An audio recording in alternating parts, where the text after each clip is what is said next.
UK में आखिर ऐसा क्या हुआ कि यूके की होम सेक्रेटरी ने तमाम माइग्रेंट्स के लिए सख्त किस्म के इकदामात का ऐलान कर दिया है। हाय एंड अस्सलाम वालेकुम एवरीवन। एक नए दिन और एक नए व्लॉग का आगाज़ करने जा रहे हैं और आज के इस व्लॉग में इतनी ज़्यादा अच्छी खबरें नहीं हैं। यानी कि यूके में एक ऐसा इंसिडेंट हुआ है जिसे कि आप लोगों के साथ शेयर करना बहुत ज़्यादा ज़रूरी था, लेकिन वो इंसिडेंट जो है वो इतना अच्छा नहीं है, यानी कि खुश आइंद नहीं है। और जी, मैं अक्सर आप लोगों के साथ ये कहती हूँ कि भी आप लोग अल्लाह के ऊपर तवक्कल करें और इंसान को ये चाहिए कि वो जिस भी हालात में रहे और जौन से भी सर्कमस्टांसेस उसको अवेलेबल है ना, उसको उन्हीं के अंदर रह के अपनी स्ट्रगल करनी चाहिए और अपनी बेहतरी के लिए ना अच्छे इकदामात करने चाहिए। अब एक ज़िद पकड़ लेना कि भी हमने अपने कंट्री में नहीं रहना और हमने यूके ही जाना है, तो इट्स नॉट फेयर। अपने साथ भी आप लोग ज़्यादती करते हैं और अपने जो प्यारे रिश्ते हैं उनके साथ भी आप लोग जो है ना वो ज़्यादती करते हैं। अब जी हुआ क्या, मैंने आपके साथ ना कुछ दिन पहले एक व्लॉग शेयर किया था जिसमें कि मैं डर्डल डोर बीच पे गई और मैंने वहाँ पे आप लोगों को दिखाया था कि भी इस सी की दूसरी साइड पे ना, यानी कि जो समंदर यहाँ पे यूके को लगता है ना, वही समंदर आगे और भी कंट्रीज़ को लगता है, जिसमें कि सबसे पहला जो नेक्स्ट कंट्री है ना वो फ्रांस है। और फ्रांस के थ्रू जो है ना, मैंने थोड़ा सा हिंट भी आप लोगों को दिया था कि भी फ्रांस के थ्रू ना लोग जो हैं वो बोट्स के ज़रिए यहाँ पे यूके में एंटर हो सकते हैं और लोग करते हैं इस तरह। बहुत सारे लोग हैं जो कि इलीगली आते हैं, उनके पास कोई वीज़ा या कोई स्टेटस नहीं होता, लेकिन फिर भी ज़िद होती है कि भी हमने यूके जाना ही जाना है और हमने अपनी किस्मत आजमानी है, हमने वहाँ जा। हालांकि यहाँ पे आप लोग यकीन माने, इलीगल लोगों के लिए ना कोई भी यहाँ पे चाम नहीं है, ना वो यहाँ पे खुलेआम कोई पैसा कमा सकते हैं। सिर्फ आके अगर कुछ करेंगे ना तो एक स्ट्रगल की लाइफ गुजारेंगे। यहाँ पे लोगों के बर्तन धो लिए, फ्लोर साफ कर लिए। नो डाउट कि कोई भी काम बड़ा या छोटा नहीं होता, लेकिन उसमें आप उतनी अर्निंग तो नहीं ना कर सकते जो कि आप यहाँ पे लीगली आके अपने एक स्टेटस के साथ एक अच्छी खासी इनकम उसको जनरेट कर सकते हैं। ये कभी भी पॉसिबल नहीं है कि अगर आप इलीगल तरीके से यहाँ पे यूके में आए तो यहाँ पे आके आप पैसा कमा सकते हैं। तो जी ऐसा ही एक इंसिडेंट लास्ट वीक जो है ना वो यूके में हुआ कि कुछ लोगों ने जो कि साउथ अफ्रीका से ताल्लुक़ रखते थे और अफ्रीकन कंट्री से उनका ताल्लुक़ था, उन लोगों ने बोट के ज़रिए जो है ना वो फ्रांस से यूके में एंटर होने की कोशिश की।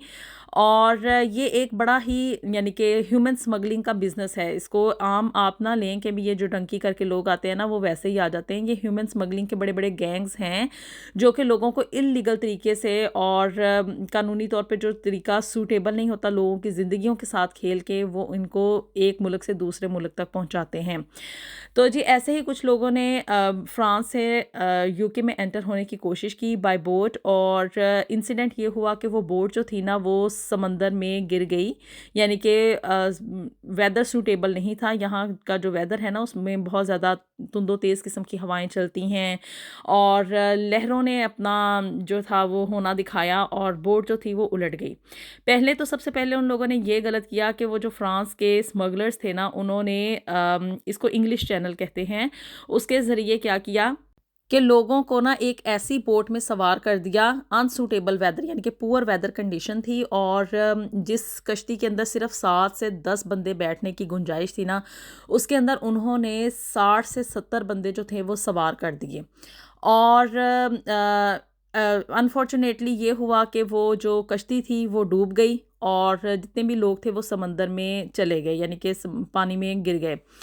और क्या हुआ कि मैंने आपको बताया था कि ये जो समंदर है ना इसका पानी बहुत ही ज़्यादा ठंडा था। मैं थोड़ी देर के लिए बस उसमें मैंने कह लें कि 2 मिनट के लिए भी पाँव पाँव रखे थे और मेरे पाँव ऐसे सुन्न हो गए थे ना।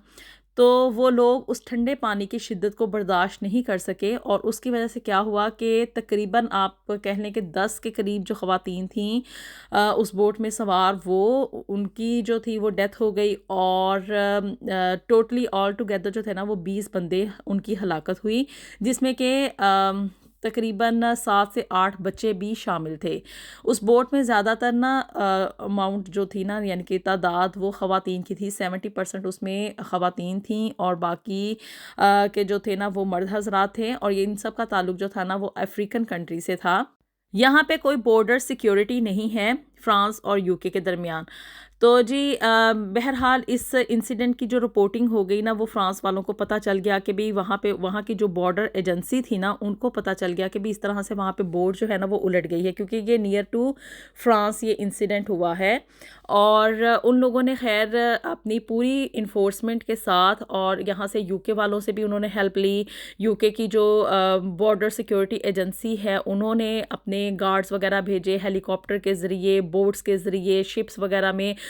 खैर जी उन लोगों ने जो था ना रेस्क्यू की जो टीमें थी ना, उनको भेज के बाकी के तकरीबन आप कह लें 50 के करीब अफराद जो थे ना, उनको बचा लिया गया। लेकिन बाकियों की यानी कि जो 20 अफराद थे ना, उनकी मौत सिर्फ़ और सिर्फ इस वजह से हुई कि पानी बहुत ज़्यादा ठंडा था, और उसकी शिद्दत को बर्दाश्त ना करते हुए वो ख़वातीन और बच्चे जो थे वो जाँ बहक हो गए। अब इस वाक़या का यानी कि ये जो ह्यूमन स्मगलिंग का वाक़या है, इसकी वजह से यूके की गवर्नमेंट ने सख्त किस्म के इक़दामात लिए हैं, और जो यूके की होम सेक्रेटरी है उसने भी ये ऐलान किया है कि अब यूके की जो गवर्नमेंट है ना, वो फ्रांस और यूके के दरमियान जो बॉर्डर है ना, उसको अब बहुत ज़्यादा सिक्योर कर देंगे। और ये जो ह्यूमन स्मगलिंग का एक बिज़नेस स्टार्ट हुआ है ना, जिसके ज़रिए क्या है कि लोगों की जान को उनके ऊपर खेलते हुए लोग क्या करते हैं, सिर्फ़ और सिर्फ अपना पैसा बनाने की कोशिश करते हैं। उनको इस चीज़ से कोई कंसर्न नहीं है कि किसी की जान चली जाएगी, कोई अपनी ज़िंदगी जो है उसको हार देगा या डिसेबल हो जाएगा, या कोई इस तरह के कंसर्न्स किसी के साथ भी नहीं हैं। उन लोगों को सिर्फ ये कि हमने पैसे लेने हैं इन लोगों से जो कि जाना चाहते हैं यूके में, और इनसे पैसे लेके इनको बस हमने कश्तियों में सवार कर करके भेजी जाना है। इस चीज़ का मेक श्योर भी नहीं करते कि भी उनकी जान को कोई ख़तरा ना हो, या वो सिक्योरली एटलीस्ट वहाँ पे यूके में चले जाएं। और उन लोगों ने ये स्मगलिंग का बिज़नेस सिर्फ़ और सिर्फ पैसे के लिए स्टार्ट किया हुआ है। तो जी फ्रांस ने तो पहले ही अपनी जो इकोनॉमी का तकरीबन आप कह लें कि 4%, यानी कि यूके से 4% ज़्यादा अपनी इकोनॉमी का जो बजट है ना, उसको वो सिक्योरिटी के ऊपर खर्च करते हैं, बॉर्डर सिक्योरिटी के ऊपर। लेकिन यूके इतना ज़्यादा इस चीज़ को सीरियसली नहीं ले रहा था। लेकिन अब यूके की होम सेक्रेटरी ने ये ऐलान किया है कि अब यूके भी अपनी बॉर्डर सिक्योरिटी को जो है वो स्ट्रॉन्ग कर देगा, उसके ऊपर सख्त किस्म के इक़दामात किए जाएंगे, ह्यूमन स्मगलिंग को रोका जाएगा, और वो माइग्रेंट्स जो कि इलीगली इस कंट्री में एंटर होने की कोशिश करते हैं, उनको यहाँ पे किसी भी किस्म की कोई भी सिक्योरिटी नहीं प्रोवाइड की जाएगी। बहरहाल वो लोग जो कि फ़िलहाल बच के आ गए हैं, उनको यूके ने ले लिया है, उनको यानी कि अब वो असाइलम ही अप्लाई करेंगे। और लेकिन ये है कि अब आइंदा के लिए यूके की जो गवर्नमेंट है, इसके ऊपर इसके रूल्स जो हैं उनको काफ़ी स्ट्रिक्ट करने जा रहे हैं।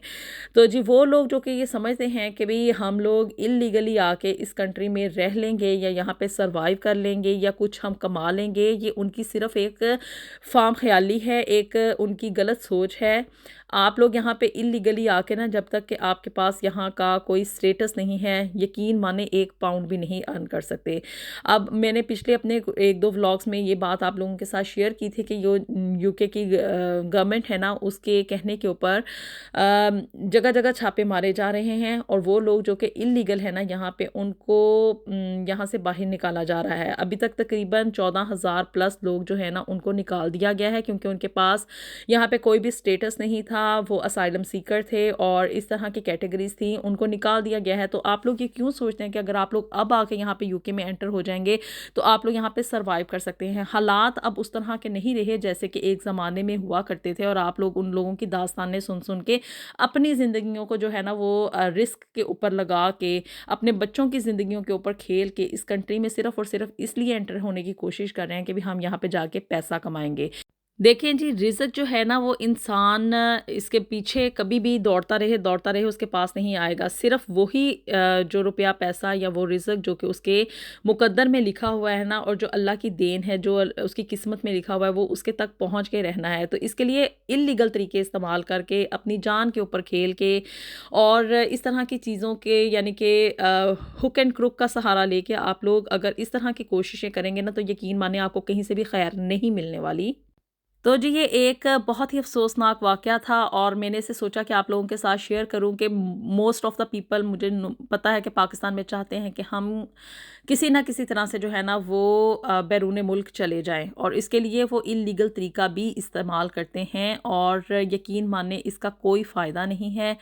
सिर्फ़ और सिर्फ़ अगर होगा ना तो वो ये होगा कि आप लोग अपनी जान के ऊपर खेल जाएँगे। इस चीज़ की कोई गारंटी नहीं, कोई श्योरिटी नहीं कि आप लोग ज़िंदा सलामत इस कंट्री में दाखिल हो जाएँगे। तो बेहतर यही है कि अपनी भी हिफ़ाज़त करें और अपने ईमान की भी हिफ़ाज़त करें और अपने घर वालों के ऊपर भी थोड़ा रहम करें। तो जी हमेशा जो भी काम करें वो ही करें जो सिक्योर हो और जो लीगल हो। हमेशा लीगल तरीका ही अपनाना चाहिए।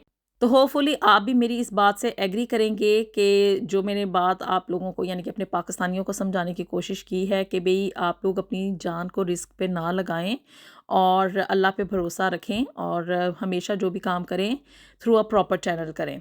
अपनी राय से आप लोगों ने मुझे ज़रूर आगाह करना है। वीडियो पसंद आई हो तो इसको लाज़मी लाइक कर दें, शेयर कर दें और जी चैनल को भी जल्दी से सब्सक्राइब कर दें और इसकी सब्सक्रिप्शन बिल्कुल फ्री है। इसके ऊपर कोई चार्जेस नहीं है, तो जल्दी से चैनल को सब्सक्राइब कर दें। मिलेंगे आपसे नेक्स्ट वीडियो में। अपनी दुआ में हमें याद रखिएगा। अंटिल देन अल्लाह हाफ़िज़।